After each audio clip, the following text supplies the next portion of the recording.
The subject of Israel has brought you a great deal of controversy over the last week or so. Your appearances on Fox, and I've heard cries that you are an anti-Semite. How do you respond to those There's not accusations? really anything you can do to respond to that, because anything you say really that's not in the mainstream of what people think about Israel is anti-Semitic. For example, if people peruse my writings, I have been a defender of Israel in terms of its ability, its need to defend itself in whatever measure it takes. I would argue that indeed one of the reasons there's still a problem with the Palestinians is because the Americans have intervened so much with Israel to not finish the problem militarily, that the problem now is festering.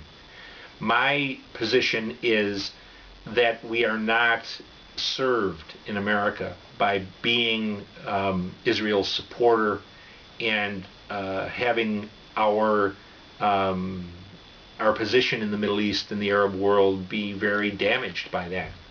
I don't think that, at least, I don't feel myself to be an anti-Semite, but that's in the eye of the beholder. I'm very much a nationalist, and I dislike being involved in wars in which we have no interest. America also supports countries that Islamists and Al-Qaeda and several other enemies have grievances with.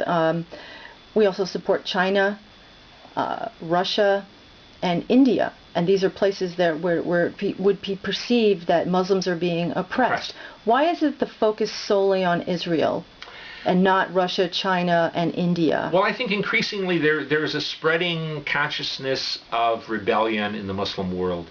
India, for example, although I think few Americans know it, has been the subject of more Muslim Islamic terrorist attacks than any country since 9/11.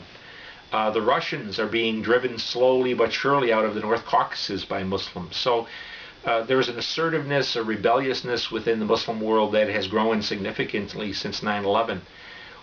With Israel, I think it's plainly the problem of foreign occupation, at least in the eyes of Muslims, of Arab land.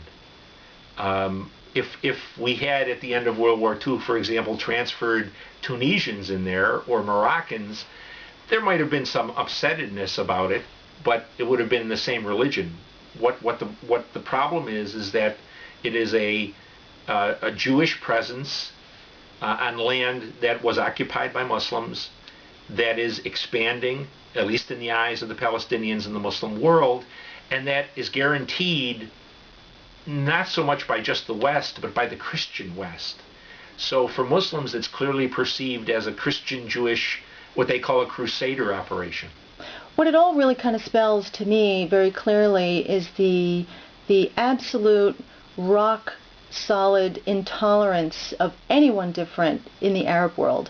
I mean, systematically throughout history, they have cleansed their lands of Christians, Jews, pagans, animists, anyone who doesn't disagree with them. I mean, for instance, just only recently, Yemen, which is an ancient homeland for Jewish culture. I think the last few Jews left Yemen without any mention from the media, barely a blip on the world discussion roster. And yet, one skirmish, one rock throwing in Israel turns into an international incident. Why do you suppose that is? Well, part of it is, I think, the growth of the internet and 24-hour Arabic television.